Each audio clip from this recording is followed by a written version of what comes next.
There's no need to drive around South Florida wasting valuable time looking for a new or certified pre-owned Acura. Go to the #1 volume sales dealership in the Southeast United States. Craig Zins Acura of Pembroke Pines. Purchase with pace and space in a dealership tailored to your needs. From home buying to providing that personal touch. Contact the 2020 Satisfaction Award winner Craig Zins Acura of Pembroke Pines. 888-776-5123. That's 888-776-5123. Or visit them at 15601 Pines Boulevard in Pembroke Pines.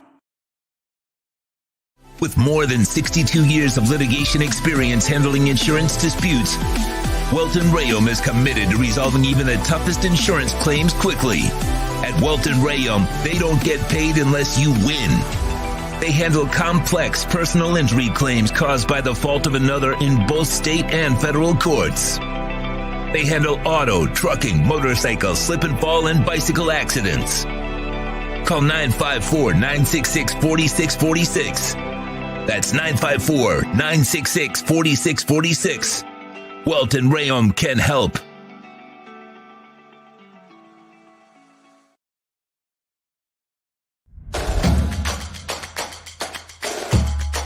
Welcome to Caneswear. New store, new items, same great experience. Family owned and operated since 2010, Caneswear has the latest merchandise from the Miami Hurricanes, Miami Dolphins, Florida Panthers, Inter Miami CF, and more. Come visit us at our store in Davie on University Drive, just south of 595, or online at caneswear.com. Caneswear, the spot Miami fans shop.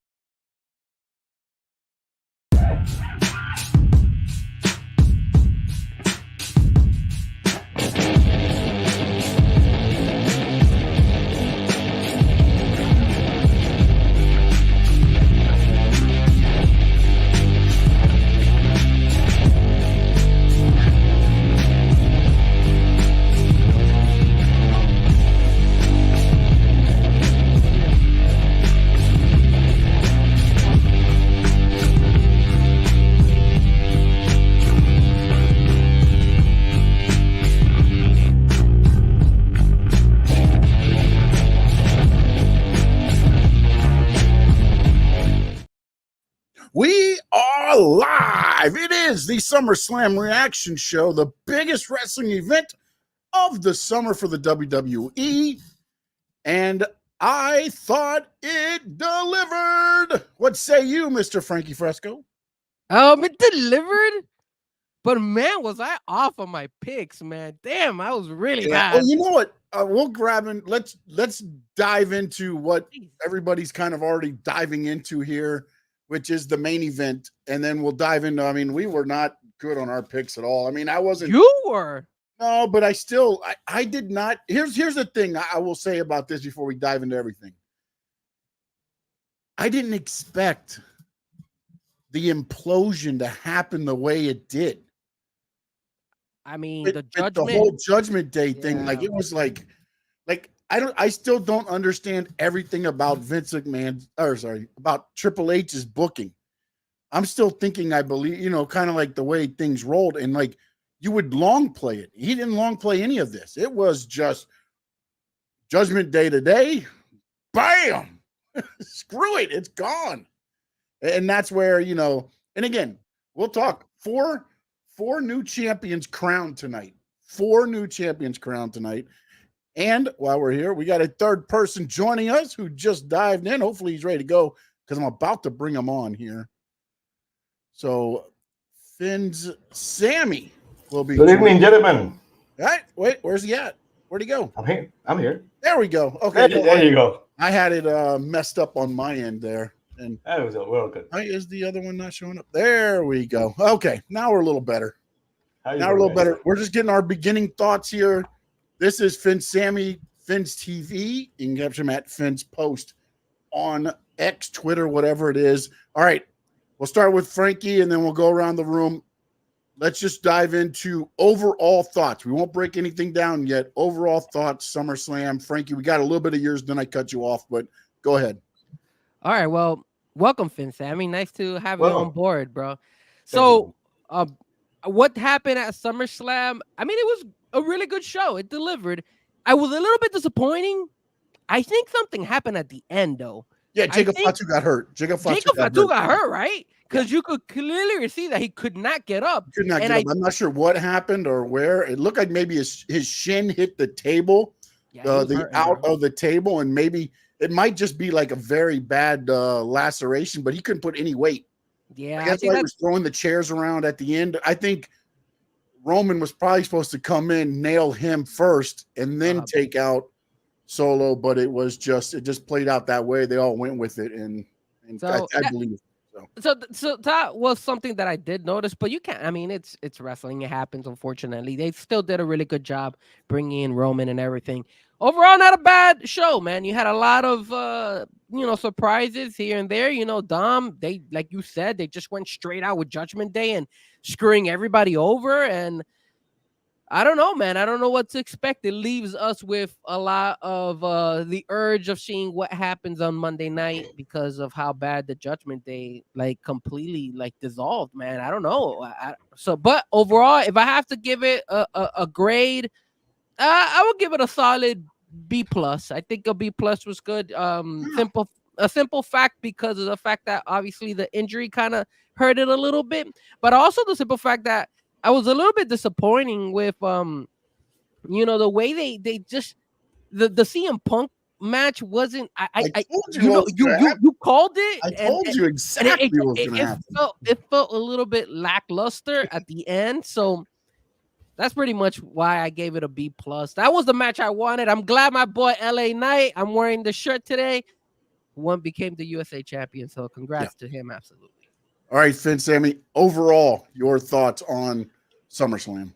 First of all, Frankie, I love that shirt. I want that shirt so much. I know that was also, I think it was for an event in Miami, right? Yeah. In Miami. I want that. I've been looking for that shirt on eBay every single time to see if I get it. It's not showing up. So I'll tell you what, for the main event, when I saw what you're calling an injury on the last match, I think that was expected. I think that was the way of for Solo to be alone, so when Roman got in, that there was no interference. So maybe they were planning for Roman to get in and take him out. But if you ask me, I think that was expected. That was the way of taking me out of the picture. Roman comes in. That was going to happen. Who's gonna hit? He's gonna attack, because if he goes first and he cleans house, then he's for saving Cody. So that was the equalizer. Who's he gonna go? He's going to help Solo. He's going to help Cody. So I think that was planned for. Overall, I think it was a good main event. It was the match itself. It could have been better. Maybe we had too high. Maybe it was me. We had too high expectations. But the main event could have been better. Could have been a better match. But still, well, what we were expecting was the end of the match. What will happen? What will happen with Roman Reigns? So if Roman Reigns is going to come back, what will happen with Roman? And I think they put it off. They put it off great. You can see a change in Roman as soon as he's got into the picture. It's a different Roman. He's a tribal chief, but he's not the old tribal chief. The shirt, we can speculate the original tribal chief. They said at the end of the show, I think that he's the one tribal chief. He's going to go for Solo. We'll see what happens next, probably with Survivor Series. Overall, the pay-per-view, predictable. Every single match, I think I got right. A couple of good matches. The end of Judgment Day, that was kind of also expected. But that ending of that SummerSlam, if you ask me, is because of the moments. You can look at the over 30 years of SummerSlam, from the first match, Elizabeth taking that skirt off, Ultimate Warrior beating Hunky Top Man, etc., etc. Daniel Bryan double crossing Daniel Bryan. SummerSlam is for the moments. What's the moment that's 20 years from now you're gonna say, I saw SummerSlam, and that moment will forever live? And two moments, of course, Roman coming back and that Dominic Mysterio match turning on Rhea Ripley. For me, that will be the catalyst forever and ever. Yeah, no, I agree 100%. I think, look, here's the one thing I like a little bit more, and I know what you're saying about it being the predictability, but also with Triple H now booking, he has thrown a little bit of unpredictable into it. As far as, like, for me, I'm about the long storyline, long storytelling, and the things like that. The first thing I thought of when I saw Arn Anderson and this is how like messed up my brain is in wrestling, is I said, oh, he was part of the Dangerous Alliance. He's going to be the link between Heyman, Rhodes, Roman, things like that. Like that's what was going through my head. And that might happen eventually. You never know. That might happen eventually. Yeah, and that angle. I'll be right back. I'll be right back. No problem. That angle and the shot, the camera shot that they had when they were leading Cody to the ring, like they give you the big time feel of everything there, and again, like you said, it's about the moments. This is a big fight moment. Yeah, big fight moment, and it made that fight feel much bigger. And again, absolutely, everybody's expectations really wasn't the fight. No. It wasn't the match. Roman get there, or does Roman not?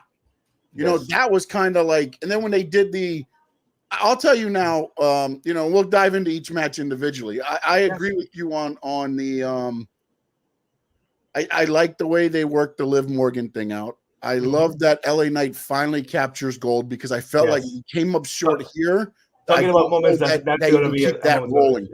Yes. You know what I'm saying? Like you can only. It's kind of like the Cody Rhodes syndrome. I thought when it was like, okay, we're going to do this again.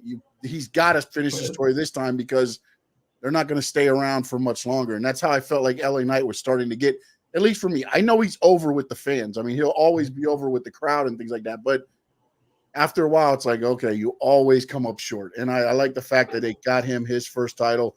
And then, like you said, the moments of SummerSlam is what it's all about. And this one had the moments. And what's interesting to me is I did a poll real quick and I just threw it up right before we went here live. And I asked, what were your grade for SummerSlam? And right now it's at 33 votes. 90.9% gave it an A. It's because of the moments. It's because it's a big event. Of course, the arena is huge. It's a big event. You can see the changes in the presentation of the entertainment business. Yes. Of course, America the Beautiful first, the show, the musical show at first. I think it was a nice touch, of course. But it was the presentation overall. That ramp was a huge, long ramp. If you ask me. They seem to do that. It felt forever. Randy Orton. I felt bad for KO. I didn't know if KO was going to make it. I was like, man, I hope he hit the treadmill this week because that's a long, long run. All right. Yes. Let's dive into, let's just start right at the top. Let's go Cody Rhodes, Solo Sikoa, the main event, Bloodline rules. And here's like the problem I had with once they went Bloodline rules was that you kind of felt like, okay, this is where it's going to happen. Then you had Solo last night on SmackDown be like, kind of running down Roman once again. Like Roman was weak at WrestleMania. That you beat a weak tribal chief. Yeah. I'm a dangerous tribal chief is what he said. And then you saw Roman's shirt. He comes out with OTC, which is either original or one tribal chief. Either way you want to go with it, they can work that in there. But again, I thought this match, it was better. I thought Solo did better than I thought he would for a long singles match. I know still had the run-ins by Tama Tonga, Tongaloa, KO, RKO, and things like that. But I felt like the one thing I was worried about was, could Solo go that time with Cody before it got to the point to where, okay, here comes the shenanigans. Mm-hmm. You know what I'm saying? Because, again, when you looked at Roman and him at WrestleMania, I believe that match almost went 35 minutes before the shenanigans hit. Yes. It went a while, and then it was like shenanigans, done. This one kind of went shenanigan, a lull. And then what I found interesting was Cody hits the top rope, Cody Stunner, and then his music hits. Mm-hmm. And it was like, okay, wait, now Cody's they're both laid out, but Cody's back in control. Then they hit his music and he started walking out. And at first, the presentation of him is different. He's at first, he kind of He had that lull face, like just laid back feeling coming down. Then as he got closer to the ring, you could see him amping it up a little bit. And then you see him hit the ring. He does the Superman punch. I almost feel like I wish they would have worked it up to where both of them were close to each other, to where like you knew he went for Solo in this one. There was no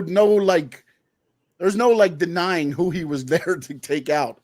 I feel like maybe they could have went it that way a little bit more, but then he did show the respect to Cody at the end. If you saw him, he just nodded his head kind of, very slowly at Cody. But in a way, I almost feel like if they would have put them almost side to side, back to back as they're standing up, and then he comes in for the Superman punch, and Cody could go out of the way or something there. But overall, to me, it did what it needed to do. At the end of the day, Roman shows up. Everybody's happy. And the other thing that surprised me, which we talked about on the Wrestling Digest, was Roman got a big pop. Yes. But Cody got a big pop when he got the pin. I was worried that it would overshadow the Cody for a little bit. And it didn't play out that way tonight. Now, again, does it play out that way later on going? But for you guys, we'll start with you, Finn, Sammy, your thoughts on how the main event played out, and I guess your thoughts and your expectations on it. Well, my expectation for the main event weren't too high, of course. Solo is a performer, but his recent record of matches had not been the greatest. They tried to bring me back to the main event level after 20 losses in a row to LA Knight. But he's doing a great job as the tribal chief, of course. I want to go back to what you said about the Roman entrance. Of course, Roman entrance was used. The pop he got because they changed the music. The expectation, like a movie. Here comes the hero. But whose side? Remember when Bobby Heenan said that when Hulk got turned, whose side is he on? That's what you don't know. That's the expectation. Here comes on the rap. What's gonna happen? Of course, what you said, they should have been closer. Cody is looking at his back against Roman Reigns, so he's not going to hit him. But still, when you look back at it, you can see that Roman tried to make a fade, like he's trying to turn into Cody, but he jumps back and punches Solo. So Roman did the best he could with the situation. We'll never know what really was about. But overall, I think it was a good main event. It wasn't a great match as far as giving stars to I like to give stars to matches out. Maybe 3 stars as a match. It wasn't a great match, but it was an entertaining match, and that's the difference between WWE and basically I don't want to mention the other company. That is entertainment. They know how to entertain. The presentation, the entrance, the preparation for the match, everything went great.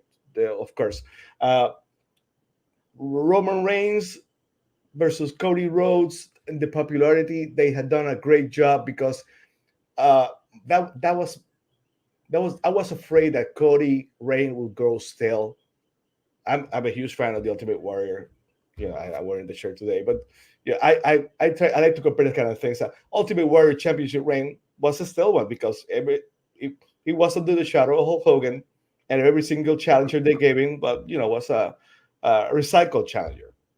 Yeah, it has been happening kind of to Cody. Roman Reigns clean up every single guy in the roster. Cody Rhodes doesn't have a long list of challengers and that he can roll over. But Solo done a great job, and of course Roman and Cody, the popularity contest again. That tells a lot about the popularity of Cody Rhodes. Even when people are shouting, "We want Roman, we want Roman, we want Roman," Cody Rhodes has not lost a beat. His popularity is an all-time high. He's one of the best-selling merchandise guys in the whole company. Of course, tomorrow, probably Roman Reigns' t-shirt is going to go #1. That's bound to happen. But overall, I think it was a great main event, and it delivered. That's what you expect. Tomorrow, people are going to be talking. On Monday, people are going to be talking about the main event, and I think that WWE has no regrets about that. Frankie, go ahead. All right, finally, I'm sorry about that, guys. What happened to me was that I ordered pizza for the main event, and the pizza got lost. The pizza delivery guy got lost. So I'm eating pizza while I'm talking to you guys doing the post game. So I apologize if you see me going in and out with the camera and stuff. Anyways, long story short, what happened? to Solo, what happened to Cody Rhodes. Number one, I'm going to be honest with you guys. Solo, I wasn't too proud of his performance out there. I thought he was messing up here and there. I honestly thought that Solo was trying too hard. And I hate the fact that they kept doing, the crossroads left and right, Cody and all that stuff. It was like, it felt like it needed more, man. It felt like it needed more. And then when you have the bloodline come in, right? Tonga Loa is good, but Tonga. Which one's the second one? The one with the messed up eye. Tonga. That's Noah? Loa. Tonga Loa. Okay. Dude, I'm telling you right now. After this bloodline story is done, they're gonna kick him out, man, because he keeps messing up every single goddamn time. Did you see when he's only there to take RKOs? He's the best one at taking RKOs. He grabs Cody and he didn't even have he messed the turnbuckle. Like he literally had to turn back in. I'm like, yo, dude, like, come on, man. It's like that's not even that hard to do. But anyway, so overall, it was okay. It was okay, but do I expect more? Did I want more? Yes, I did. I did want more. Maybe the injury to Jacob Fatu kind of hurt it a little bit as well. But dude, it wasn't like a wow moment for a SummerSlam for me. It just wasn't. Obviously, Roman coming out. Now, the only thing that does kind of like stick out to me is where the hell was Paul Heyman? Where the hell was Jimmy Uso? Like, where are these guys? Like, I thought they were going to come out as well. I thought they were the ones that were going to actually help Cody Rhodes instead of Randy Orton and KO. I thought they were going to still be out. So that is the only thing that kind of intrigued me to watch SmackDown again, because obviously we want to see where those guys at, especially since you kind of saw that Roman Reigns had a different aura behind him when he was walking out. So in that aspect, when it comes to the match, the main match of the night, it was okay. And Finn Sammy gave it 3 stars. I'm be honest with you, I'll probably give it 2 stars. I wasn't like thrilled about it. It was a good match. It was a very solid SummerSlam, but the main event, it was okay. Needed a little bit more. Yeah, and the one thing that I find interesting, and also there's been videos of Jacob Fatu being helped to the back by the referee.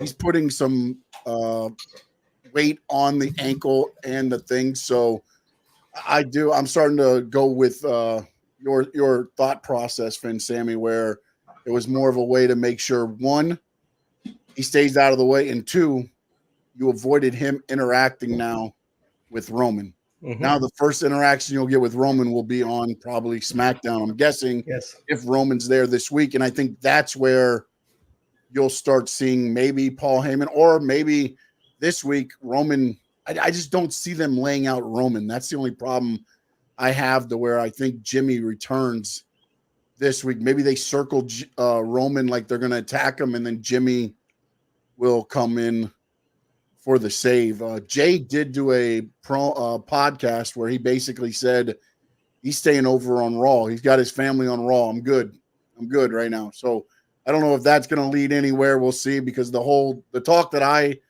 thought was very intriguing was getting the old band back together. And you saw one of the pieces kind of happen tonight. Sami Zayn loses to Braun Breaker in the shortest match of the night. And again, it showed what Braun could do. It showed his athleticism.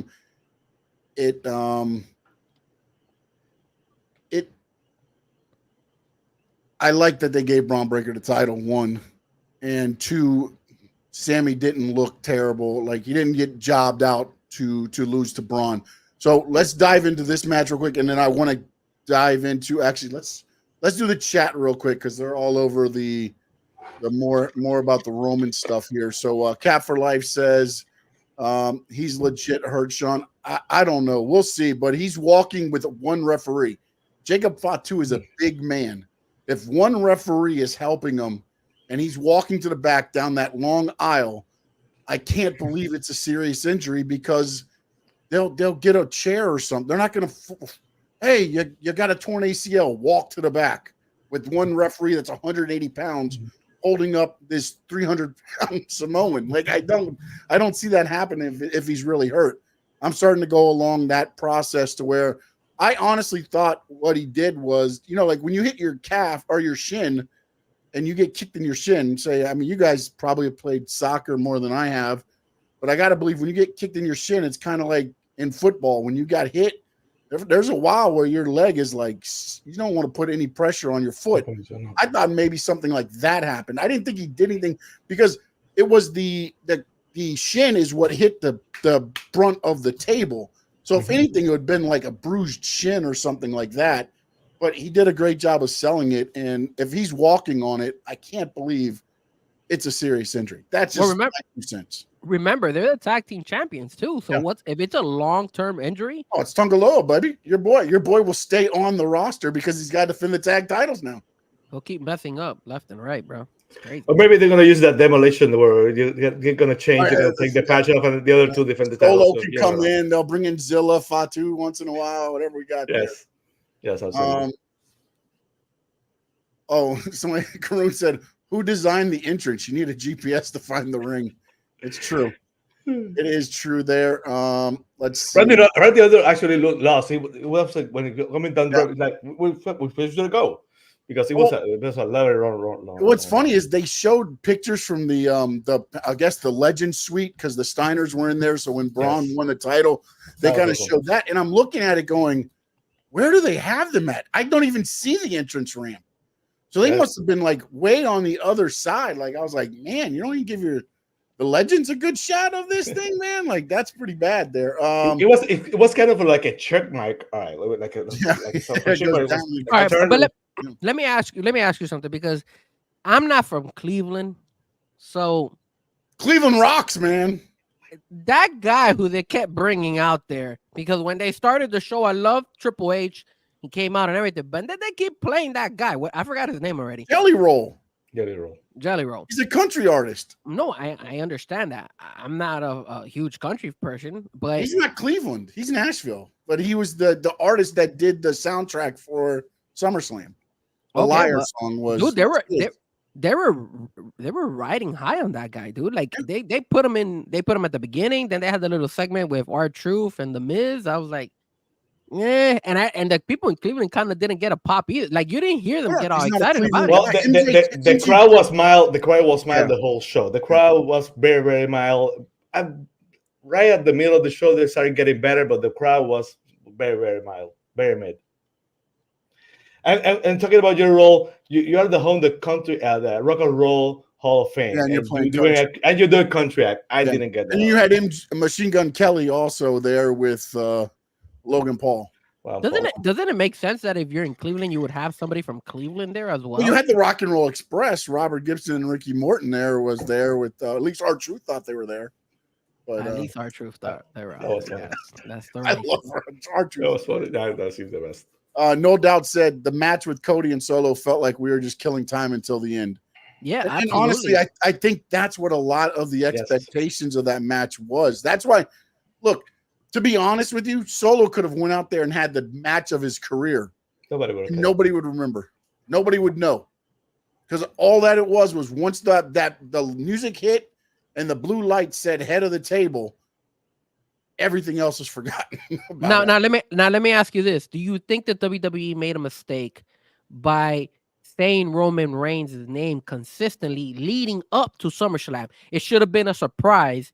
Because remember, leading up to SummerSlam, Solo kept taking jabs at Roman Reigns. So do you think they should have kept it on the DL and kind of said, hey, look, we're not going to mention Roman Reigns. We want the people to get surprised. Because what ended up happening was the crowd kept yelling Roman throughout the whole match. And yes, but you're going to get that regardless, I believe.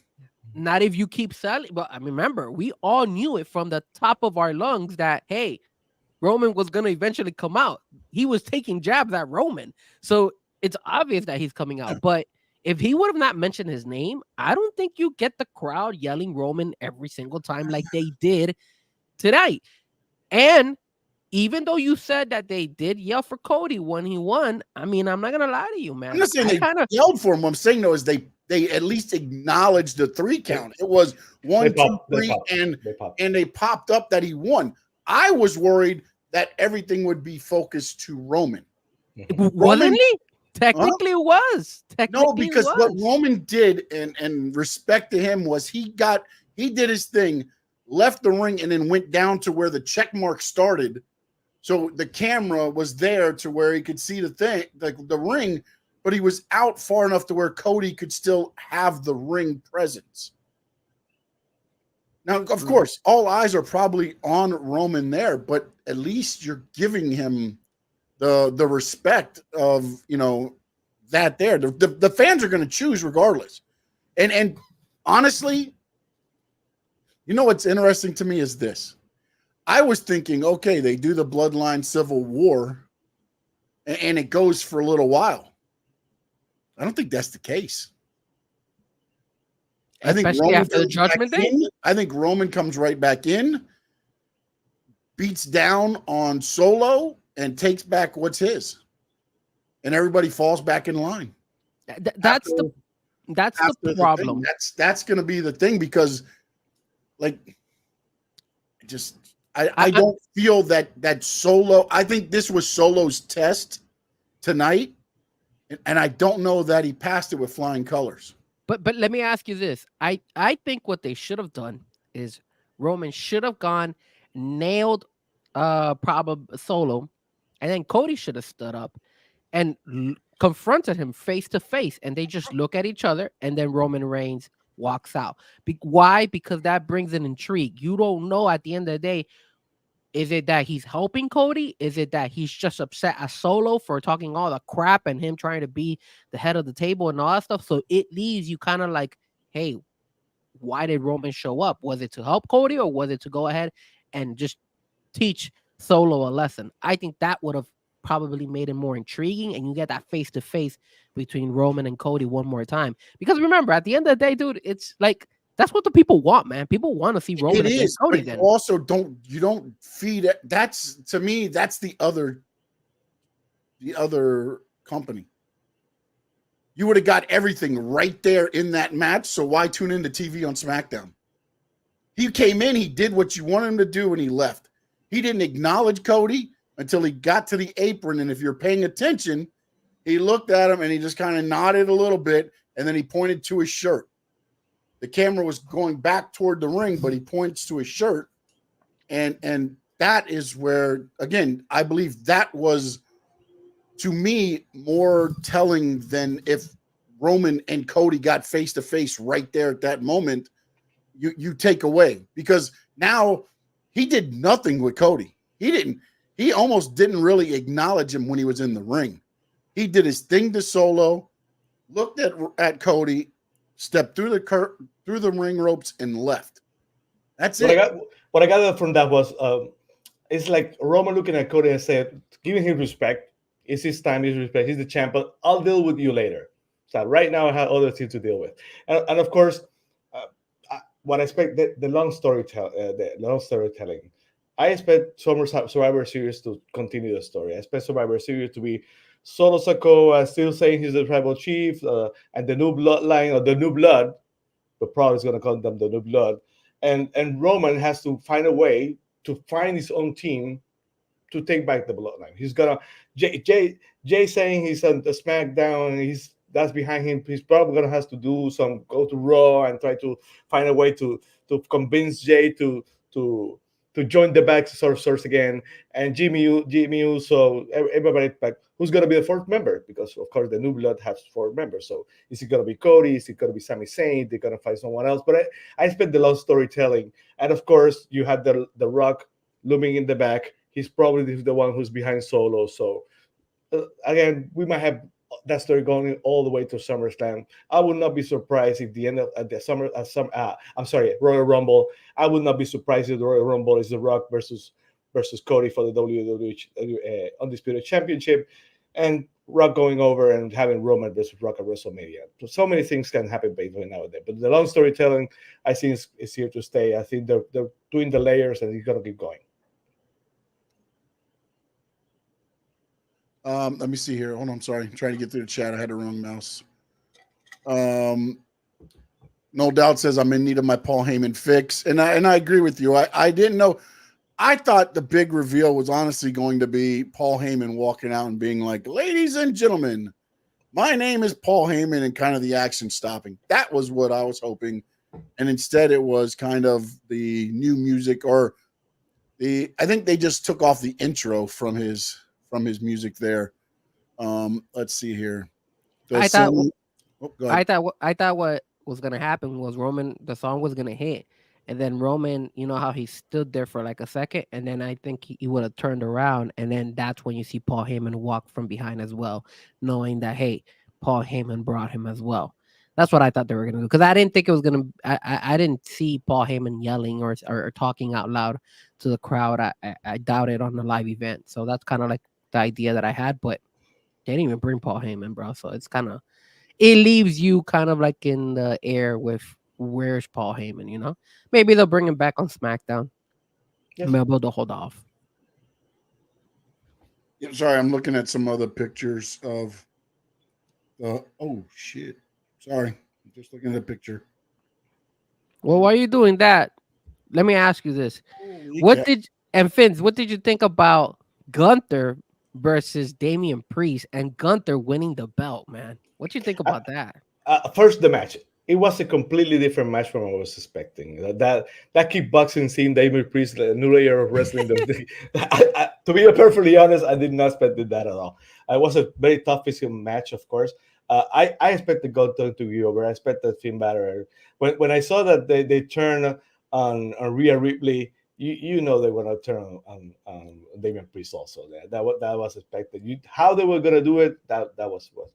But Finn Balor, the original, because of course Finn Balor was the leader of the a Judgment Day before Damian Priest was the champion, and there being a power struggle ever since. So it was a physical match. It was a much different match.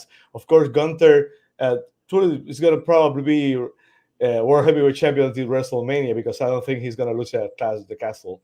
And I don't think it's Survivor or Series or Royal Rumble. So he's probably going to go all the way to WrestleMania as a champion and probably Drew McIntyre might challenge in the WrestleMania. But it was a physical match. Of course, you can see that those chops were brutal. They was chopping each other. And I was surprised they even took blood out of his chest with one of the chops, probably a nail or something, clip Gunther in the chest and he started bleeding. But yeah, what was up with his chest?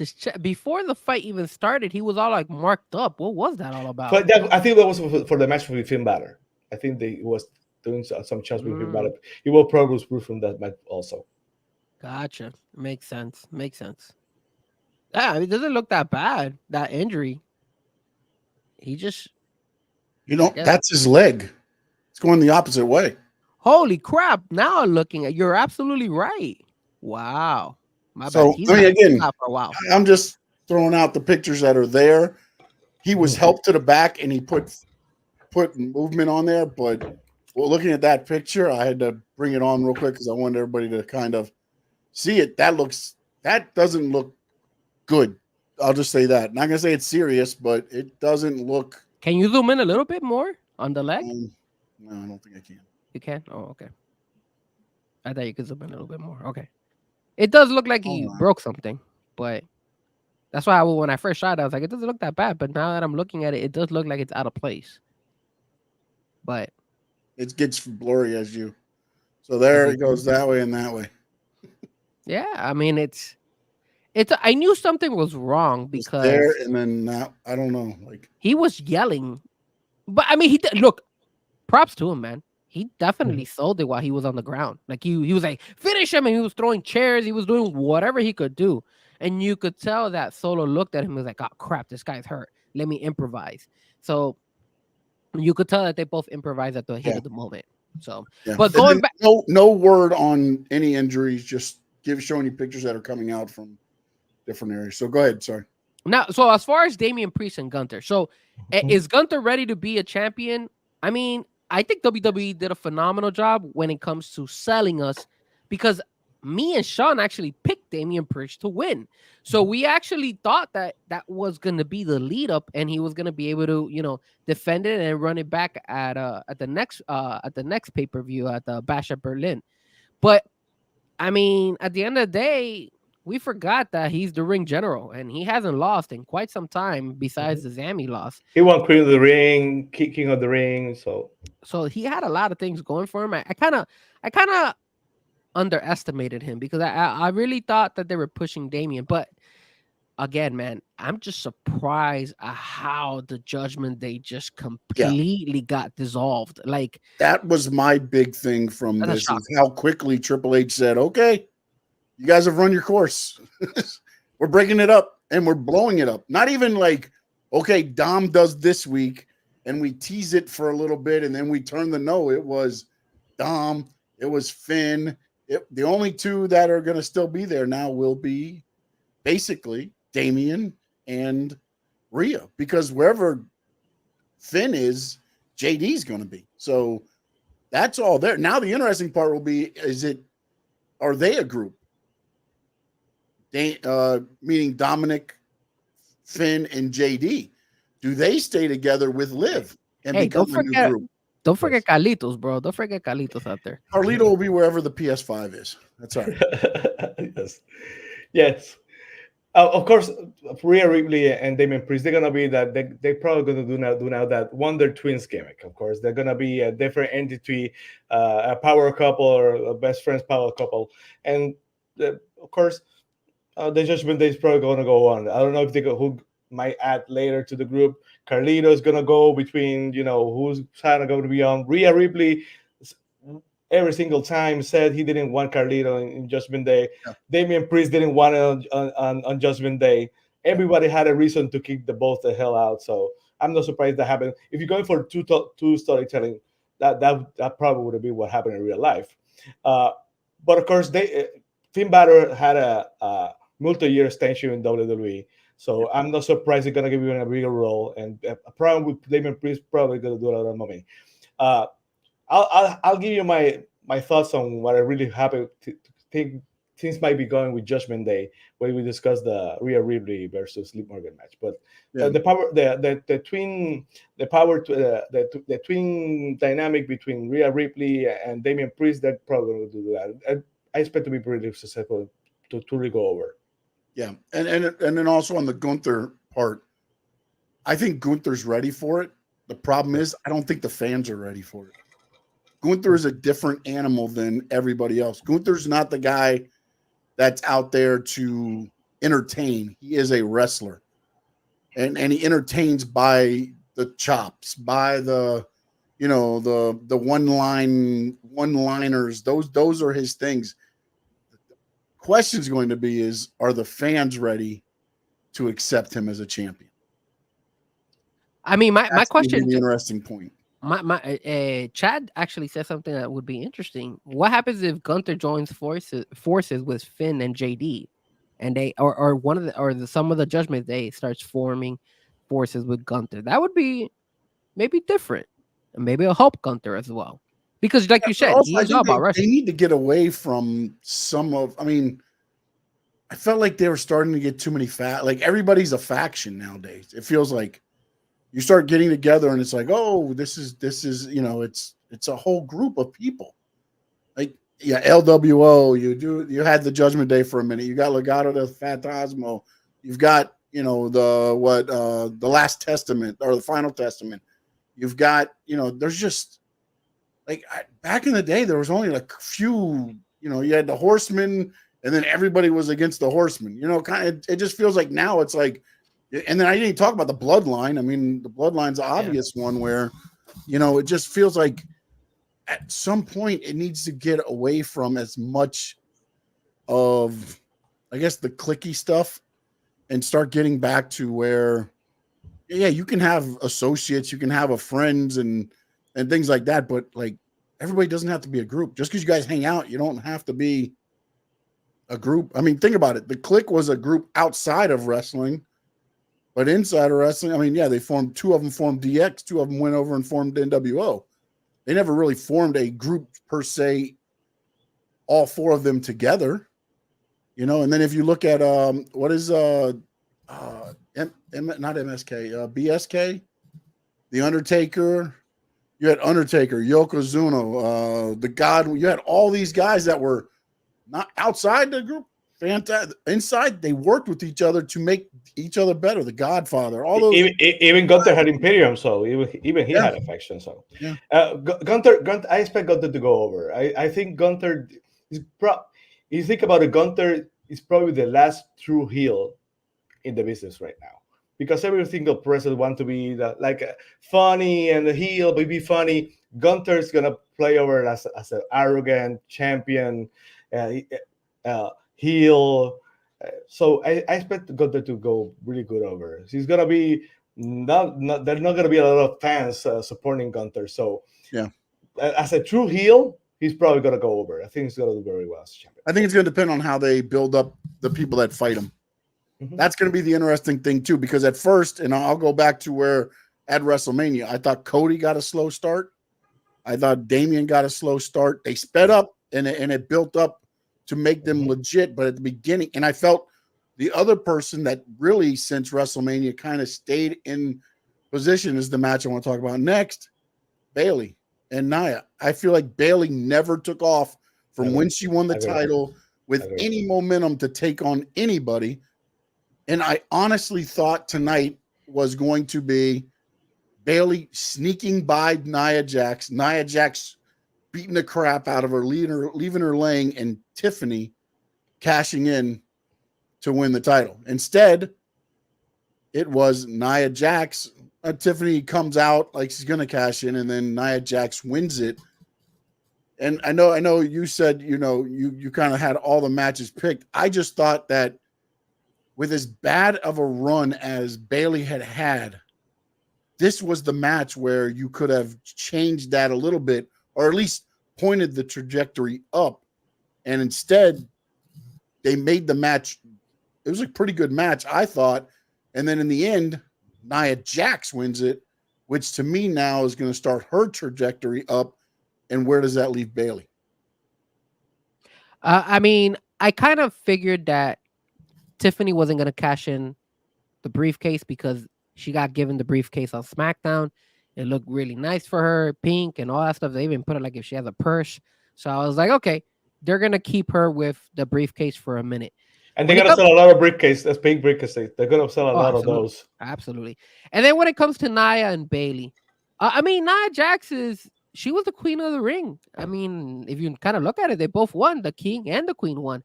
And they both got the belts now. So it's like, I thought Bayley should have won, in my opinion. Like you said, I felt like it was kind of a, so run by her. I think they did it kind of wrong for that. I wish they would have, given, because I would have loved to have seen Bayley versus Tiffany eventually, right? Not to say that can't happen, but I wanted to see that kind of next. Now you're kind of looking out there and you're like, who's Nia Jax's next opponent? Is it going to be Tiffany? And can Tiffany beat Nia Jax? Because at the end of the day, Nia Jax is a beast. I don't know if I could go ahead and say Tiffany beats Nia Jax clean. Obviously, she would have to beat her some way, somebody interfering or something like that. But I'm intrigued to see who they put who's Nia Jax's next opponent, because Bianca Belair, Jade Cargill, they're both teamed up. I mean, maybe they could bring Charlotte Flair back. Maybe that will spark up something. I don't know. Right now, I look at that SmackDown women's roster and I don't see a woman that stands out that could probably challenge Nia Jax and at least, make it entertaining, in my opinion. I joke that Nia Jax, her connecting with The Rock, the nepotism that runs in WWE has something to do with it. Half joking, I'm half truth, to be honest with you guys. Bayley, The Rock's mom afterwards, by the way. Yes, that was his mom. Yes, the Bayley's match was a microcosm of the whole title reign from the beginning to the end. I love Bayley. I always been a supporter of Bayley, but her championship reign was just like her match. It was inconsequential. There was no pop for her. If I would have done something different, I would have had Naomi win the Money in the Bank and had that dynamic with both friends. What's going to happen? She's going to catch in. But as soon as I saw Nia Jax one Queen of the Ring and Tiffany winning Queen of the Ring, and Tiffany winning the Money in the Bank, I expected Nia Jax to win, and the dynamic was going to be exactly that. What happens between Tiffany and Nia Jax? They're going to run with that probably all the way to Survivor Series, probably beyond that. Yeah, and the other thing I noticed was that Bayley looked like she's starting to bring back the hugger gear. She had she had the colors on, and everything had the bands. So it looks like we might start seeing the inflatables once again. We'll see how that that goes. And Cap for Life was right. The power bomb that was actually impressive. The Yes. bombing Naya and That pop, that was the pop of the match when he gave you that power bomb. That was Yeah. amazing. Yeah, I man. want to see something else. And also Naya. I thought the outfit that Naya came out in with the crown and all that with the queen, like Yeah, that was Queen cool. Naya, I The thought that was presentation pretty was good better. there too. Yeah, much better. Much better. All right, but now that you mentioned attire, let's talk about the attire that was worn in that CM Punk, Drew McIntyre, Shawn Michaels. Seth Rollins. That was pretty much a homage to that 1997 SummerSlam where you had Shawn Michaels, Bret Hart, and The Yeah, Undertaker. I'm just glad Seth Rollins didn't wear the Shawn Michaels shorts. I would not have been happy about that. I'm not gonna You lie. like the glitterish pants No, he I had on? didn't, but they're better than those shorts Shawn Michaels wore that night. I thought he would have. I thought he was going to go out with Did shorts. he wear shorts that night? No, he. Yeah. I think it was a SmackDown that he wore the shorts. Yeah. I mean, Drew McIntyre had the green looking like gloves and stuff. I was like, okay, all right. But I mean, I should have known better. I mean, you know me, I'm a big CM Punk fan, so I was gonna go for CM Punk no matter what. Just like I go for LA Knight. Those two guys I kind of go for every single time. I should have known better because remember, we spoke about this. What kind of beef can Seth Rollins and Drew McIntyre have? They didn't build anything up with those two. It's technically Seth and CM Punk. Well, So the WrestleMania match. So yes, but it wasn't like what Sean was saying, that it was the whole time it was Drew McIntyre and CM Punk one-on-one feuding, and then they stuck Seth Rollins in there. So at the end of the day, it kind of felt like, hey, it makes sense for CM Punk to snap on Seth freaking Rollins, and then obviously Seth freaking Rollins get upset. But what happens now, man? Because I think this actually hurts CM Punk. Like, where does Drew go from here? Like, is he going to be the next opponent for Gunther? Is that what's going to happen? The interesting thing that I thought was the way that the paradigm shifted in the whole storytelling of everything, because now CM Punk's emotions costed him the match, whereas Drew McIntyre had always been the one getting cost. And the bracelet somehow played more role in this match than I could ever have imagined on how this all played out. I was against Seth being put in this match because I knew once he was put in the match, the focus is going to be on him because he's the one doing the 3 counts or not the 3 counts. He's the one that's breaking up the 5 counts in the corners, and he's going to get physical. And then each one's going to get mad at him. And then they were battling outside the ring, and he laid up in the corner. And then they asked him, "Hey, can I throw him into the steps? Whatever you want to do." Like, it just like then make it a no disqualification match and put a different referee in there just to count the 3 count. Just like you had a Bloodline Rules match. You didn't need a special referee for that. All they had to do is count 3 and everything there. When you do those special type of it's to build up. And ultimately now they took what Drew and CM Punk, to me, busted their asses doing all this time. And now it's turned into CM Punk against Seth Rollins. And Drew's going to probably, as you say, maybe move up into the main event picture, and he'll still be there. But like, now what does he have to prove to CM Punk? He beat CM Punk. Yeah. Although at the end he takes the bracelet back again from CM Punk, who had the bracelet. So I guess they're going to try to extend it a little bit more. But at this point, they have shifted it to being CM Punk and Seth Rollins over the bracelet again, because that's what the whole problem was. He goes, Seth, I guess, picks it up and puts it on his so it doesn't get stepped on in the ring. CM Punk turns around and gets upset that he's wearing it, and like it just amazes me that, and again, maybe it's the storytelling aspect of it to where CM Punk turned into what Drew McIntyre was, and it ultimately cost him in his return to the WWE. Yeah, I mean, I will say this when it comes to the bracelet. I like the fact that the bracelet was used. I like when Seth put it on his I don't mind it being used, but that was entertaining. That was cool. It was 5 times in that match it was used. It for me, it was okay. I don't have a problem with that. Between this and everybody getting ran into the post, I mean, I don't know what was done more. My only issue is it seems like they picked like the wrong stories to like completely cut out and then extend. So they cut the Judgment Day like off rip completely, which they should have done that with the Drew McIntyre CM Punk feud. And then they should have done the opposite with the Judgment. They kept it kind of like prolong it because they've been, like slowly but surely have the turn. But I mean, look, I thought it was going to be a better match. I do feel that Seth being as the guest referee did hurt the match. I think you're right. I think they should have just had it. Drew McIntyre. Wait. Say that one more time. One more time. That Seth should have not been the referee. No, the other part. The other part. What other part? You think I was what? Oh, that I believe you were right. Okay, you were all right. You were right. Thank you.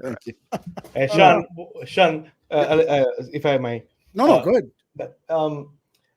For me, when they added Seth Rollins to the match, that's what gave it away. I knew Drew McIntyre was going to go over. That was looking for an out to find a way to extend the storyline, but come on, Drew McIntyre has lost. He lost at WrestleMania after winning. He lost so many times. He needed a win more than CM Punk. CM Punk has had the Royal Rumble match. That's the only match in almost a year. And frankly, I don't want to step on any toes. I had a lot of respect for CM. I've grown to have respect for CM Punk. I know you like CM Punk a lot, so I'm not trying to step on any toes. He's probably going to at the end at one of the best, but he kind of lost a step. We have to say it, to be honest. He had kind of lost a step. A little bit. Yeah. So to add the dynamic of the referee to distract from the fact that the match was not going to be probably the high quality match we expected. So I think it was a good touch. For as soon as they added Seth Rollins, I knew Drew McIntyre was going over. That was looking for find a way to get an out of the match, because with a normal referee, it's probably not. He exits. There's someone does a cheating 1, 2, 3, and we go home. They were looking to extend the storyline, and probably they're looking for a WrestleMania match between Seth Rollins and CM Punk. So that's gonna take a while. But the bracelet thing, they could have done that once, maybe at the end. I thought it was a nice touch for him to look up and see that he had the Seth Rollins had the bracelet and stuff. That was kind of okay, but you had them one match. Nobody in his right mind will have a match won. The guy had almost going to quit, and because he had the bracelet was more important than having him quit. Make him quit, and they take the bracelet away like a man. So for me, I mean, that was to add Seth Rollins to the match was an easy way to get the match over. Yeah, and also it to me, like, look, okay, you took the bracelet away. You had it on your wrist, or you had it on your whatever. Like, to turn around and that to be your focal. And then I love the going back and forth where Seth says, "Not everything is about you. Not everything is about you. Everything around here is not about you." And then CM Punk does the go to sleep, and he looks at him and he says, "It's never about you." Mm-hmm. It's like, wait a minute, did you forget CM Punk? You got a guy back there that's about to claymore your head off, and the guy that's got to do the counting you just took out. Yes. Like, I don't understand. Like, does the bracelet do that much to CM Punk? Like, that's his kryptonite? If you got the bracelet, it's like the Undertaker's urn. You control CM Punk with the bracelet. Like, this way. They could have let go of the bracelet at the end. Like, Drew could have put it back on and then dropped it on the floor and said, "I don't need it anymore. I took care of business," and just walked out and not given any more importance. But obviously he's still continuing, because if you look at his Twitter account or his X account, he reposted another thing, taking a shot at CM Punk again. So it's going to continue. I mean, he took the bracelet back at the end. He took it off of him and put it back on his wrist and did the smelling thing. Like, I don't know what the hell all that's about, but and then all of this storyline that they're going. Somebody mentioned it. Cat for Life says it. He said that he liked the referee cam. I didn't, man. I thought that was a little bit overboard. Like, I didn't like it. I don't know if you guys enjoyed it, but I didn't like it. I thought it was. I think for certain angles, but they didn't do it right. Like, they did it at times when they're going to lock up, and it's like you're just seeing this bull rush. Like, to me, go to it when you're going 1, 2, then you see what the ref's seeing. And the camera is not between on his head. It's not like a helmet cam. It's on the side. So every time he took a shot, the shots were just horrible. I think the only good shot that they had was when Dom was stopping Rhea from using the chair. Yes. That was the only decent shot that they had. And But I everything believe that might have been the only shot they wanted with that camera. I believe all of that might have been just so they could get that shot. Did And the you? rest of Did, the night, they're like, hey, don't forget, we got a referee cam. We got to use it a little bit more often so that it makes sense, since we only needed it for the first match. well, Yes. did you see that on the Rhea Ripley fight against Liv Morgan? The cam was used on where I think Liv was putting like some type of hold and like a strangle or something on Rhea, and it looked terrible. It was like, yo, what? It looked like they were looking at her leg. I was like, what is this? Like, Can I tell you definitely- something, that was man? terrible. I man. was standing up yelling, and let's just dive into this match next. Logan Paul and LA Knight. He was throwing his head on the outside on the Yes. table, and Logan Paul's head's not moving, and he's just smacking the table. I'm like, Like 5 days, 6, at 7 least times. get close to the table, Logan Paul.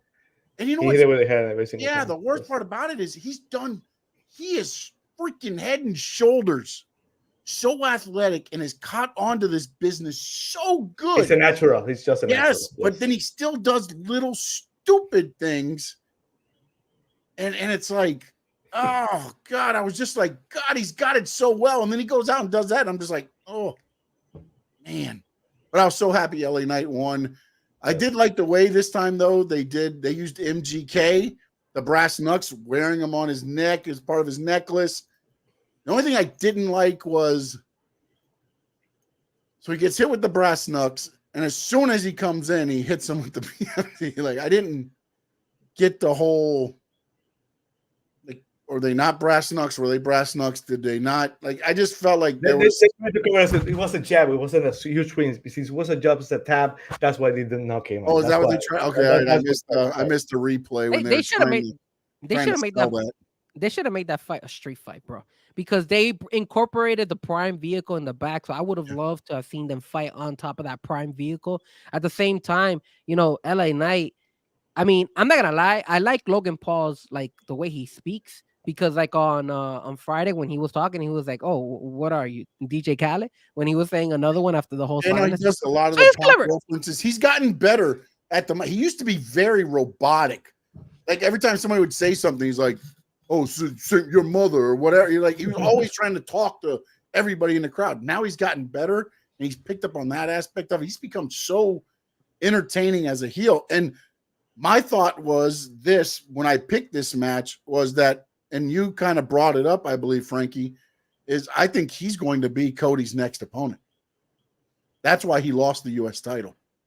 I know they've already done it before, but I have a feeling they're going to run this back, at least to give, because I believe the Viper's about to strike. I don't know when. I don't know how it's going to happen, when it's going to happen. Probably for Survivor Series. I believe it'll be I think it might actually be the Bad Blood pay-per-view in Cody's hometown, Okay. because that's in Atlanta. It's Bad Blood. It'd be because it's August. There's August 31st. Nothing in September. Then October 5th.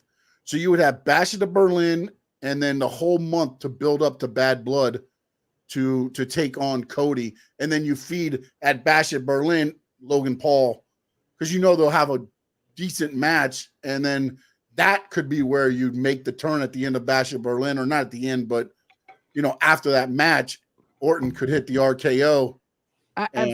For me, I don't see it. I see Randy Orton and Kevin Owens winning the tag team belts. I think that's where they're gonna go with that route, just because of the way that they took out the other two guys from the bloodline. I think that they might go that route, especially if Jacob Fatu is hurt now.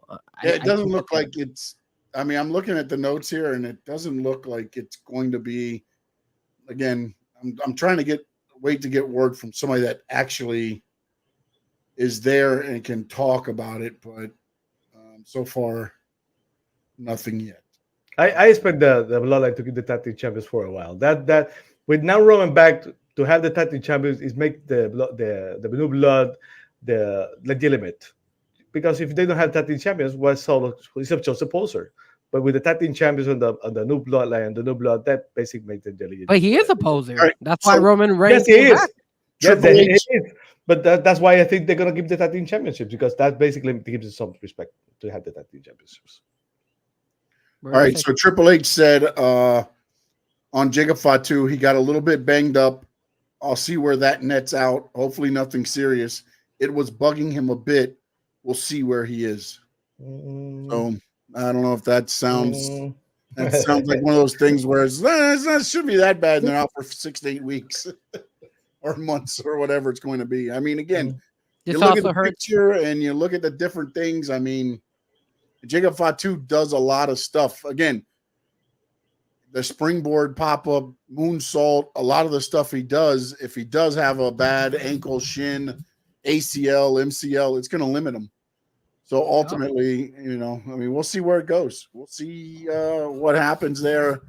I mean, my thing was, like, if there's an ounce of concern on something, I wouldn't have a 180-pound referee helping a guy that I think is going to be a star to the back. You have the medics, you have people all over, maybe the cart, whatever. Where I'm like, It's a long walk. You probably got a cart to take him over. Yeah, I feel like some of this is again, we'll have to see, because again, they have to do the thing. I say yes. But I say yes and no, because remember, at the heat of the moment, look, he knows he's been getting popped. He knows that he's bigger than even Solo, in my opinion.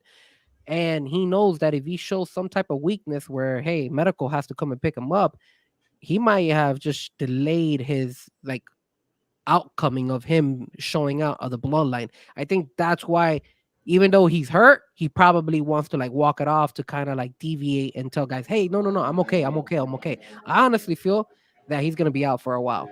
I honestly think at least for a month or so, maybe even more. no, if it's a month or so, though, I can handle that, because you can do 4 weeks of TV without Jacob Fatu, and then, like you say, you do the old, demolition or freebird rule with the tag team, have Tongaloa go in there, and even you can have Tongaloa be the reason you lose the titles. However you want to do it that way with Roman or Jimmy or somebody coming out and costing them, which I thought that should have happened with DIY, but you put the titles on them, and you see. But I think that ultimately was to do, because again, Solo comes out on SmackDown opening and says, tonight we bring back the tag team titles. Tomorrow I bring back the title and to the bloodline. And when you see the tag team titles go back, you're like, would Triple H do it? Would Triple H pull the string and say, Solo Sikoa is our new heavyweight champion? Yeah. You know what I'm saying? And it put a little bit of doubt in my mind. Like, would they do that? Would they do the Undertaker, Shawn Michaels, Bret Hart finish at, swing the chair, miss, hit the guy, and then have to count the, you know what I'm saying? Like, it was like, I get it. Solo wouldn't beat Cody fair, but at the same time, when you make it a Bloodlines rule match, then it turns into something a little bit more. I never got sold on him beating Cody, just for the simple fact of him taking shots at Roman Reigns. I always felt that their whole plot was, hey, bring back Roman, and Roman was gonna take a shot at Solo, and that's why I thought so. All right, which one? I don't know. We jumped around, so I think all we got left to really talk about. I mean, there's not much to say about Breakker and Sami Zayn. We kind of went through that real quick. The opening contest of the night, which was probably another one of those that my boy, baby, my boy, set up on the thing, and was like, it kind of played out the way I thought, with Dom sliding the chair in and accidentally costing Rhea. I didn't know they were going to go full bore, and do the whole Dom help her up, and then I was like, man, they did that quick. In a way, I kind of feel like, did they rush it? Did they rush that part of it? Because I feel like they could, again, you could do that. Then on Raw, it's Dom apologizing, like, hey, I was trying to stop you from getting disqualified. Then I thought I was helping you, and it backfired. And then you continue on to where he regains the trust again or whatever. And then you do the same thing again the next, or, then you ultimately do the turn. They did it all right here in this one match. And your thoughts on it, Wint, and we'll go Fresco first. Frankie. Well, you're absolutely right, man. Because if you look at it, Dominic Mysterio went ahead and he turned around and had a smirk in his Yeah, face. yeah. I thought that was it. I thought it was gonna end that right there. I didn't. I thought that was gonna be perfect. That leaves you wondering what the hell happened. Was it that he was just upset with Rhea, or was it that he was gonna now start joining forces with Liv Morgan? But you're right, man. They went all in. And then when he grabs her and he makes out with her and everything, I was like, damn, bro, they really just they want to kill this completely. And at that point in time, when that happened, I kind of said to myself, there's a very good chance that the Judgment Day is done. And now I still want to see what Dom does. I think Dom did the right thing. He did chose Liv Morgan after watching how Liv Morgan looked the night before in that black dress, and that was trending like crazy. I said I would run to Liv Morgan all day as well. But what I will go ahead and say this, I saw there was some hiccups when it comes to I wasn't too sold so much on the whole shoulder thing. Like Rhea kept banging herself to try to pop it back in. I thought that was a little bit too excessive.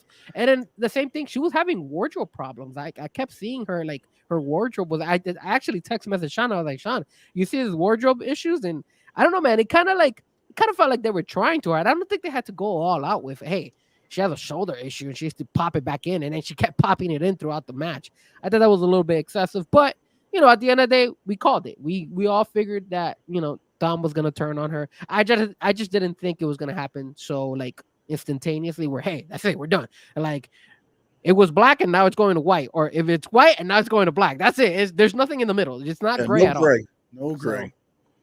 The shoulder thing, it kind of makes sense because Rhea really looks so much physically dominant over Liv Morgan. So you had to do something to equal the balance. So that was well done. The problem is they keep doing it, keep so long, and keep banging her shoulder. And when you thought that was over, the same thing again in their shoulder. So that ran way too long. In the end, the finish. The only thing I didn't like was when Dominic cost her the match. You can see him smiling. That gave it away. That shouldn't have done that. They should have given guessing what's going to happen next. But you saw he gave it the chair and she lost the match. And you can see Dom smiling. That gave it away. I think that where they're going with this is like we're thinking that the money match is. I said that we're going to talk about before. I think people think that the money match is Liv versus Rhea Ripley. The money match is not that. The money match is Dominic Mysterio versus Rhea Ripley. That's going to happen. That match is going to happen. That's going to be a money match. I don't know if it's going to be Survivor Series, WrestleMania, Royal Rumble, but that's the money match. Put it on AEW Dynamite. Oh, yeah, I'm sorry. Wrong. That's gonna be the money match. So Rhea Ripley versus Dominic Mysterio is gonna be the money match. That's the match that got people talking about it. So they found a way to do it. They found a way to turn Dominic against Rhea, and it's like a telenovela. You had to continue. You continue. So people. My daughter, who's not she doesn't watch wrestling every single week. She saw it on TikTok. She saw it on Twitter. She saw it on Instagram. She was thinking, Dad, what about the Rhea Ripley, Liv Morgan stuff on WWE Stereo? So that it had people hooked about it. So you had to give it people what they wanted. People what they wanted was for Dominic to take on Rhea and choose Liv. So they get the people what they wanted. I think ultimately you're going to get. I want to see how WWE works this because they don't do the intergender matches, even when they do the mixed tag teams. China versus Jericho. It was China versus Jericho. They did a long time ago. During the Attitude Era. Yeah, that was they're going to Netflix, so anything can happen now. So we'll see. We'll see when they do it because that's going to be interesting. I mean, I agree with you. I think that would be the match they want to get to. I just want to see how they work it out to where Rhea versus Dom. That's going to be the part that's going to be interesting to see how they get to that, because right now I think it's going to be Rhea trying to get to Dom, and it always being, I think Liv's going to be the one taking the shots and getting beat up because of Dom, and Rhea trying to get back at Dom right now.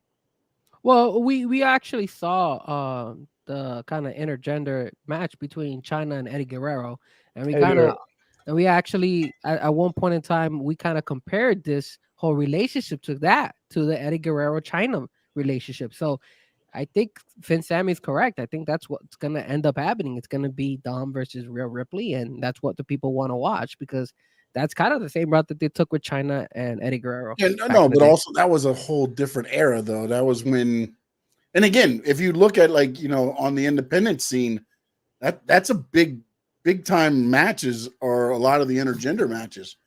If you watch more of that, it hasn't really caught on. Sean, On the mainstream, buddy, and that's going to be interesting to see how they play it out, because it's not something where, again, looking at the whole thing, it's one of those things to where, how do you do it under the guise of, they're still kind of they're getting out of the PG era, but they're still in the PG era.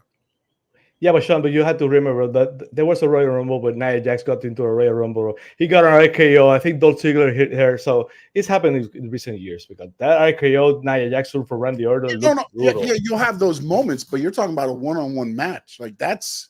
Well, remember in the Eddie Guerrero China, I remember that there was one point in time where Eddie Guerrero hugged China, like saying, I'm like kind of like saying, forgive me, I still love you and stuff like that. I wouldn't be surprised if they kind of use that type of technique or that same type of like movement when they go against each other. A slow match, like he played out with her.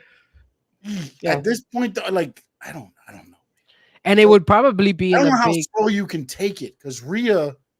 If you watch the videos of her, she comes back from the curtain, she's crying already and things like that. Like there's gonna be a lot of like, I want to grab him by the throat and kill him. Like, but look what Karun said. I think the shoulder popping is a foreshadowing a more psycho version of Rhea, which would make sense for her to have that type of persona and then eventually be so psychotic that she wants to go one-on-one versus Dominic Mysterio. Yeah, but then what I'm saying though is then there's not going to be that hugging part, unless Rhea's like from Dom, yes, not from Rhea.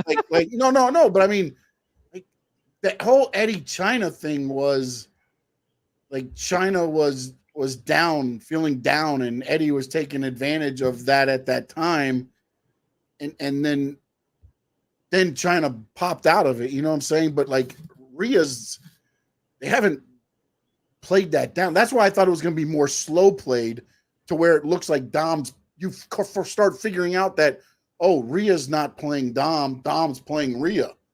And instead it was just no gray area. It went from black to white, like you said, like, boom, here you go. I'm smarter than you, Rhea. Because I said I hated her on Monday night, but really I was aimed towards you. Yeah. You know what I'm saying? So that's where I don't know that they can slow play this like they did the China Eddie one.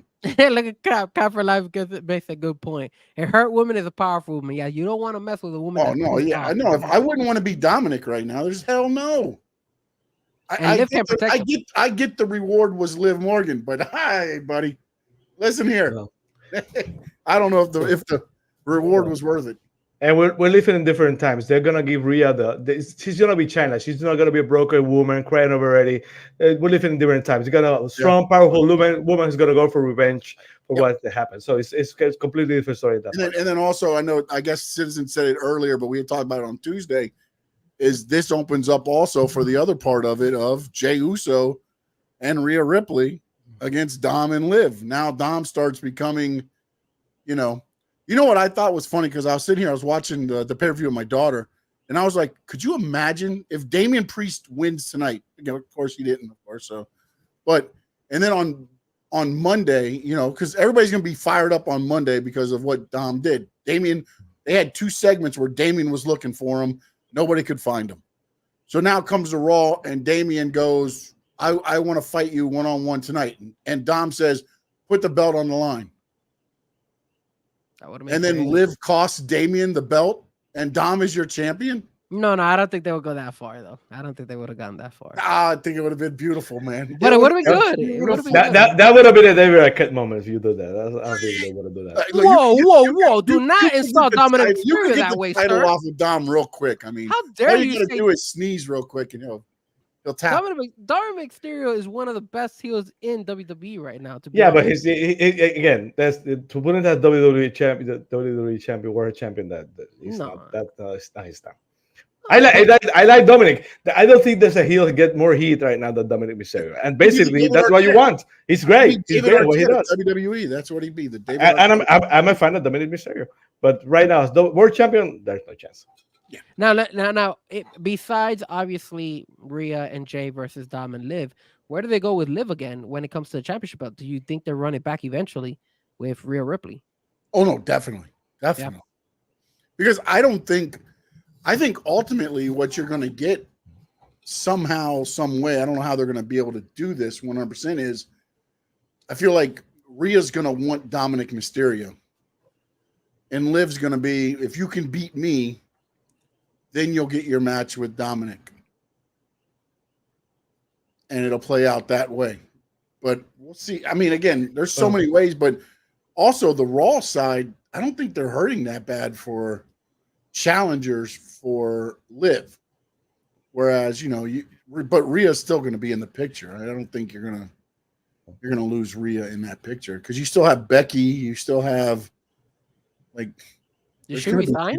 Yeah, she'll be back. Well, sometimes we get lost. It's not announced. I'm sorry, not announced yet. Sorry, my phone. So sometimes we get so lost on what you see on TV. Of course, I think Ripley and Liv Morgan are going to do a lot of money in the house shows. So the people are going to try to find a way to, Rhea Ripley versus Liv Morgan in a match. I might go to that card. So it's probably not going to be a televised, but they're going to do a lot of money in the house shows. Probably that's going to be one of the top matches in every single card. So we might not see a lot of stuff on TV, but they're going to do that a lot on the road. Yeah, and then Karun said with transgender controversy in the Olympics, I don't think they should do Dom versus Rhea from a PR standpoint. Dom chose being daddy as opposed to needing mommy.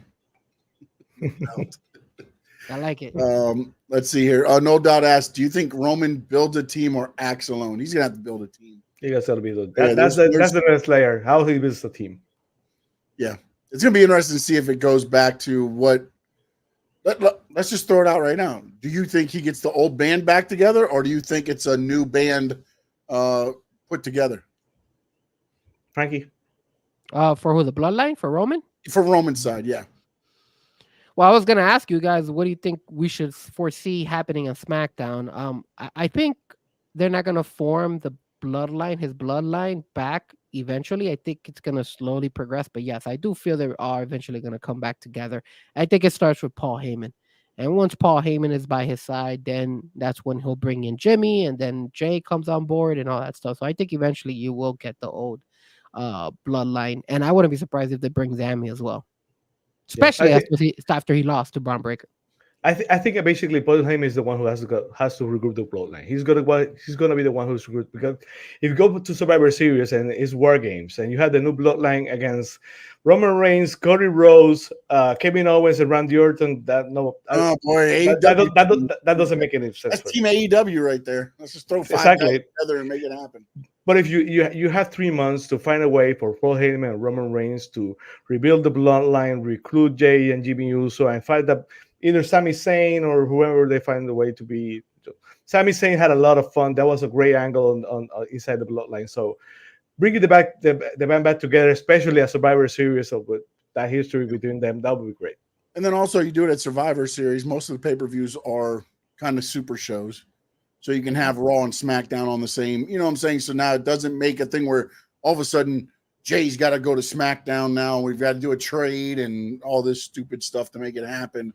I think you'll start seeing maybe Paul Heyman all of a sudden showing up at Raw, not necessarily knowing what's going on, but he'll be there like, hey, I'm just trying to talk to somebody, and throwing out those little eggs there that they do. Maybe not him talking to Sammy or him talking to Jay, but maybe it's him leaving and Adam Pearce runs into him and like, what are you doing here at Raw? And he's like, oh, just had to talk to an old friend.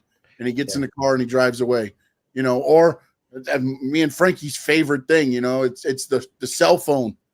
You look at the cell phone and then it's Sammy's face on it calling him or something. And then he gets into he's like, I gotta go. I gotta take this or something, like little things like that. I think you'll start seeing, hopefully, because honestly, like I like Zilla. I like a lot of the younger Samoan Dynasty members that are coming up, but I don't know if they're ready to be like, hey, let's get them signed and boom, here you go, War Games. Like, no, I think you go back to the guys that have been there before, because you're already going to have Tama Tonga, Tongaloa, hopefully Jacob Fatu's not injured seriously and he can be there for that, and Solo Sikoa on the other side. That's not a lot of veteran, a lot of independent, but not WWE style. And then you've got Roman, at least them. Now you got a bunch of veterans to lead them through a War Games match, which I would love to see. And honestly, I wish that what they would do at this War Games is put 2 or 3 matches together in the War Games. Almost like what CCW does with the commodities type stuff, and make it a night of cage matches and stuff like that. Just end a whole bunch of feuds. Drew McIntyre against CM Punk, War Games, whatever. It don't have to be teams. It could just be one-on-one in there as well. So that's what I'm hoping. That might happen. All right. Go ahead. I don't see it, but I don't see it happening, but it's not a bad idea. Yeah, like the Survivor Series. But I think what Sean's saying, that going back to the Survivor Series teams, the Survivor Series format for teams, every single match was a team match. So to have every single match of Survivor War Games, that could happen. I don't see why it couldn't. Yeah, back in the day was great stuff. Karun said earlier on, I'm going back here, it's only a matter of time when Bianca and Jade turn on each other. They always do that with the tag teams. I agree with that. And then also, like, I saw one thing last night with Jade, and I don't know if you guys caught it. I don't know if you guys get a chance to see SmackDown. I'm not sure how your Fridays run, if you're able to see it. Jade does a double snap suplex to Alba Fire and Isla Dawn and just sprints up and tags out. And I was like, you got to lay there and sell it for a minute. And then Bianca barely made it up the steps, and Jade was already there. And she's still very good. It's one of those things that where I was saying, like, sometimes she gets so trying to, although her selling got a lot better, her facial expressions and actually selling injury, like to her arm, she improved tremendously. But then she did that one spot, and it was like, as soon as they hit, she basically almost kipped up and then dove for the corner, and you saw a little bit of that greenness there. But overall, I think ultimately they're going to turn. I mean, we all agree with that, but I think it's going to be a longer story than what a lot of people thought. Well, I'm sorry, Frankie. I was just gonna chime in as far as, like, she did a phenomenal job when they threw her over the tape or around the table. I think that's why she did a really good job selling that. No, fantastic. Go ahead. They were teasing the Bianca heel turn for a while. They stopped, but they was considering and teasing with Bianca having a heel turn. So we'll think Jay will be the one who turned heel, but I will expect Bianca to turn heel. And Jade Cargo looks amazing in her suits. Like, whoever does her attire, she looks great, bro. She's a star. What I believe? I believe Bianca does both their attires. I know Bianca does her own. I don't know if she does the Jade ones too, but yeah, she does. I think I read that somewhere. Yep. Nice. Let's see what else we got here. Is No Doubt says, is Austin Theory a specialist in making celebrities look good in the ring? That's his role, and he does it very well. Did you really like that little segment there? I thought that was unnecessary. I don't think they needed it, man. It wasn't needed. It's just a thing to where you get them in there, and you get Miz out in front of Cleveland crowd. You got R-Truth out there. You do the little thing with them, and then you throw in the celebrity that you brought in to get over. So, and that's what happened. At least no one blew an E during that. So yeah, nobody blew a quad or. Whoa! That guy is going somewhere else. You know where he's heading. He's not heading that way. No. That's not gonna happen. Did you hear the text that he sent to Bully Ray?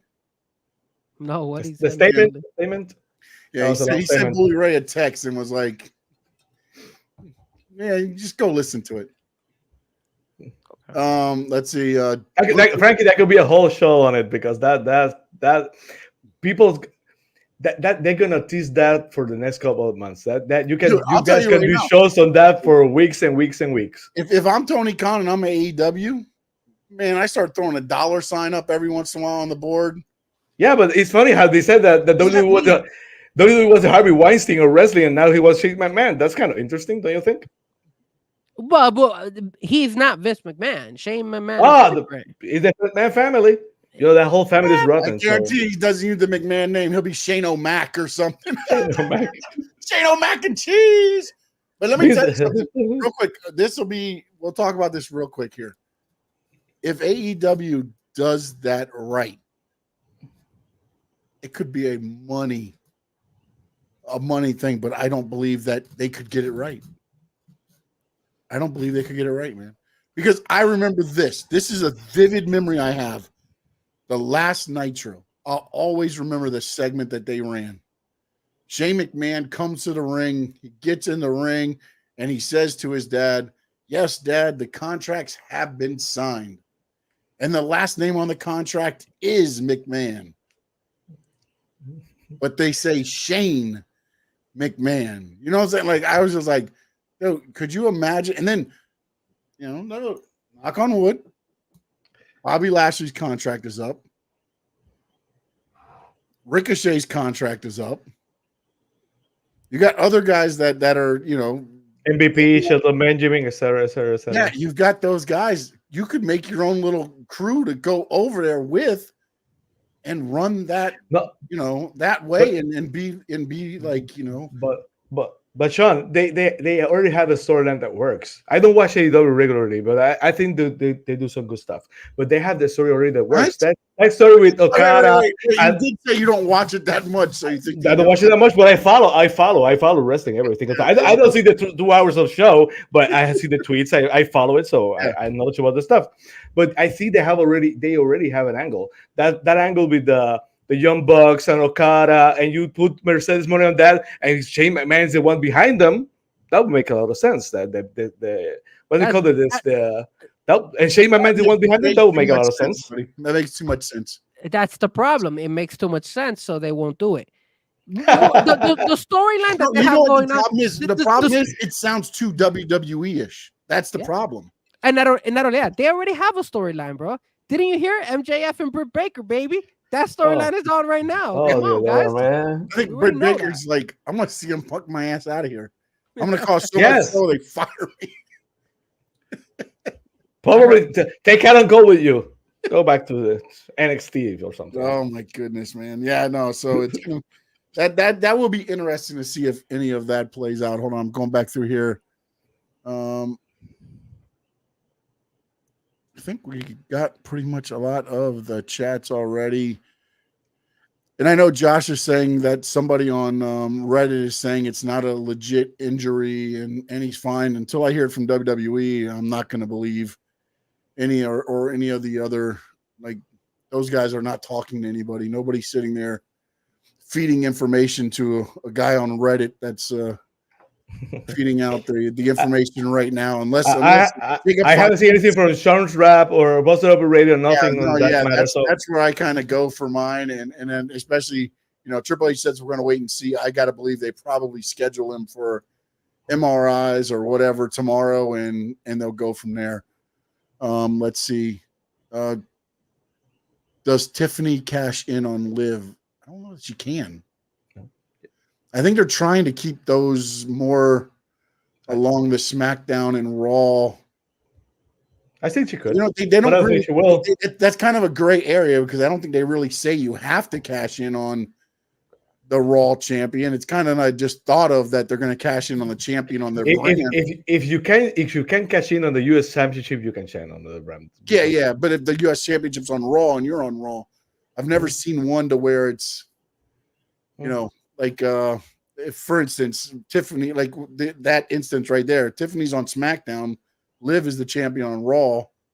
I haven't seen a person from SmackDown go over and cash in on Raw. But hey, you never know. I'll tell you now, Triple H, I got to get used to his booking and his creative style because there's a lot of differences between what used to go on and what goes on now as far as how things are kind of laid out. Some of the things are still the same, but a lot of things have changed a little bit as far as I've seen that he'll pull the trigger a lot quicker on ending factions than what used to happen. Like there used to be teases, and again, I get there's been teases with Judgment Day, but I don't feel like there's enough teases to where you thought that okay, this pay-per-view they're blowing up. There's no more Judgment Day. Like I didn't feel like that was being shown, but again, we'll see how he goes. I can't disagree with what he does because it works. No, Frankie. Doesn't work for you. I like certain things. I don't like other things. I didn't like what he did with the Judgment Day. I thought he kind of rushed it. I don't like the fact that they're still trying to run this Drew McIntyre, CM Punk storyline, and we just, like you said, I got the idea, and I was like, okay, cool, I'm fine with Seth being the referee, but then now what actually happened, it doesn't make any sense. So there's some calls I don't like, but it is what it is. I mean, WWE has only gotten better with Triple H on board, so I can't knock him for it, because at least SmackDown and Monday Night Raw is more entertaining. Before, when Vince McMahon was holding it down, it kind of got stale for a while. So yeah, I give Triple H his props. It's entertaining. I still would do a couple things differently, but it is what it is. He brings a different flavor. Why not? Better than AEW. There's another thing that somebody said. No Doubt asked, how long does the Judgment Day breakup play out? This could go to WrestleMania. Ooh, I don't think so. I don't think so. Man. With as fast as it moved tonight, like I can see Finn versus Damian at Bad Blood. Like, I mean, maybe not Bash at Berlin, because maybe Damian gets his rematch with Gunther at Bash at Berlin. Because Bash at Berlin's August 31st. There's no pay-per-view in September. They're using the August 31st one. And then 10-5 is Bad Blood. So I got to believe that.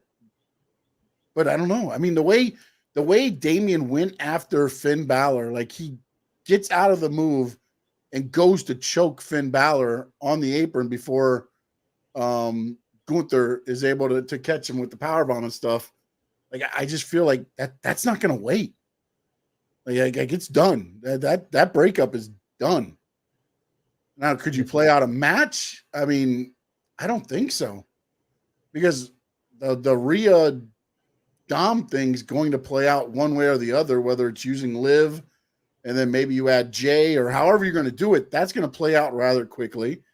And then Finn and Damian are going to play out rather quickly. And that's it. It's over. Unless they keep adding pieces to the mix, they keep bringing someone new from NXT or somewhere else to Judgment Day. Yeah, maybe. Yeah, I guess, yeah, they could do that if you do that, as I guess, yeah. No Doubt says, what am I missing here? AEW gets what right? Frankie? They get nothing right, bro.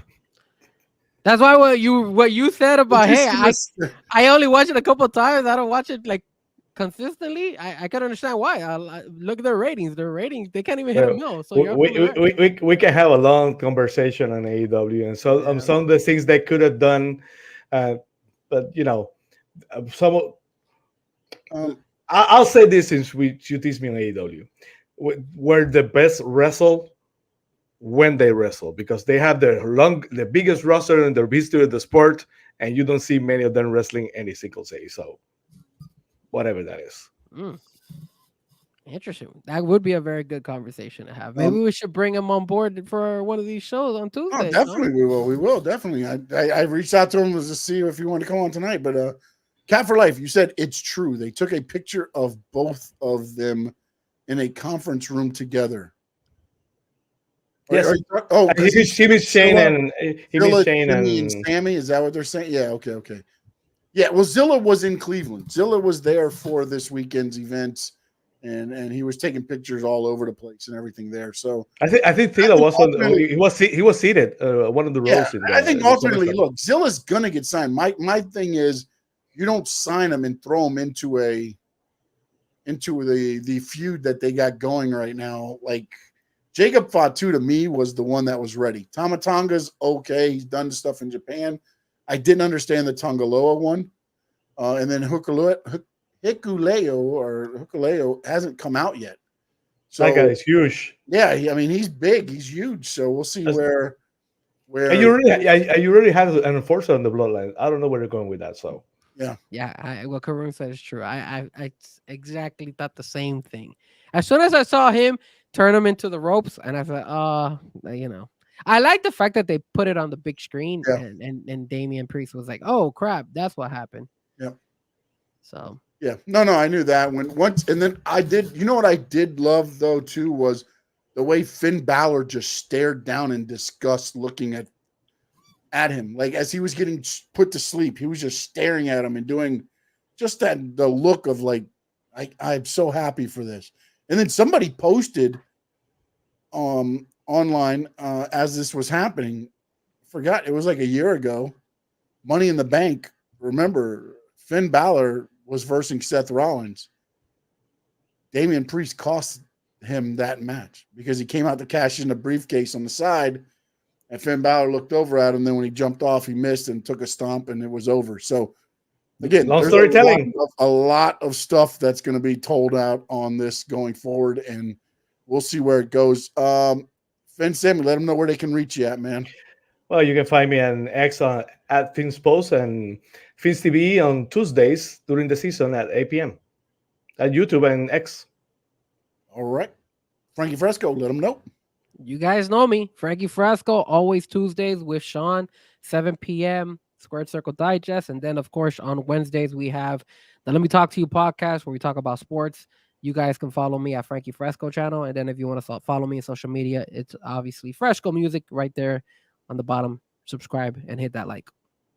All right, I'm at Sean_Stanley11, XIG Thread, Stanley Media House on Facebook and YouTube. We want to thank No Doubt, Karoon, Cap for Life, Terry. Let's see who else we got here. Man, this is a long list today. Josh, appreciate you being in there. We had DJ Bounce was in there. My dad, of course, was in there. The Citizen was in there. Chad was in there. I think I said Josh already. I appreciate all of you guys for joining us here tonight on this Saturday edition talking SummerSlam. Want to make sure I didn't miss anybody. It looks like a lot of there's Bounce DJ there. Sharon Calderon. Oh, Jeff from Long Island was in. Steven Gonzalez was in. Terry was in. We appreciate you all. Finn, Sammy, thank you so much for accepting. Thank you guys for having me. Thank you, Frankie. Thank you, Sean. And we will have you on again, of course, here going forward. Frankie Fresco, as always, thank you for joining me. And in the words of the great Gordon Soley, so long from the sun, shine, stay.